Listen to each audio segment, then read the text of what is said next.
So I'm going to talk about our technology and how that's different from other filter technologies out there today. I'm going into a microscopic level to try to understand the capturing mechanisms that happens inside a fibrous filter. What is very commonly used in this field of research is something called a single fiber model.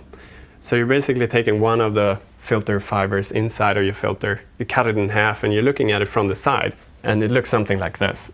Of course, coming into this filter fiber and into this filter is airflow.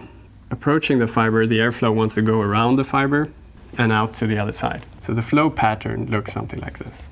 If you have a very large particle entering the airstream here, and the diameter of that particle is larger than the distance between the fibers in the filter, it's going to be caught like in a sieve, and that mechanism is called sieving.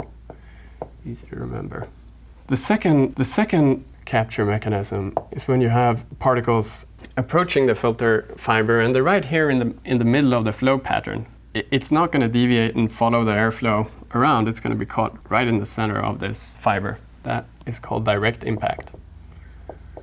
As particles get smaller, they're placed somewhere else in this flow pattern, a little bit to the side of the center here, coming in towards the fiber. They want to follow, of course, the airflow around the filter fiber. But when the particles are still large enough so that they have a mass and they're heavy, they still have an inertia, meaning that they're not going to exactly follow the airstream around. They're going to deviate from the airstream and still hit the filter fiber instead of just passing around it.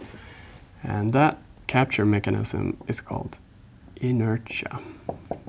And now, talking about really small ultrafine particles, something very interesting happens. That is that the particles are so small that they start behaving almost like gaseous molecules. If you remember chemistry or physics, that means they're bumping off of each other, and if you heat a gas, they're going to bump even faster, and so on. So the particles coming into this airflow is bumping off of each other and other molecules, and they can go almost anywhere. They have a lot of also vertical movement, not only horizontal. And that means moving large distances like this through a fibrous filter, there's a very high probability that it's going to touch one of the fibers going out. So this capture mechanism is normally called diffusion.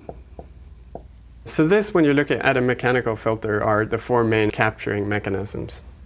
What's interesting about Hepasilent and what we're able to do is we're adding on a fifth force. What we do to the particles coming into the airstream here is we're giving it a negative charge before it enters the filter. It's an internal process within the air purifier. We use a special polymer inside of our filters. It has a very special ability to polarize itself.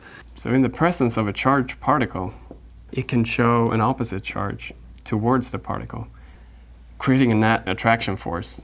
So it can be captured by the filter fiber, and we can increase the efficiency without increasing the number of fibers or adding any pressure drop to this process. And we call that force electrostatic capture.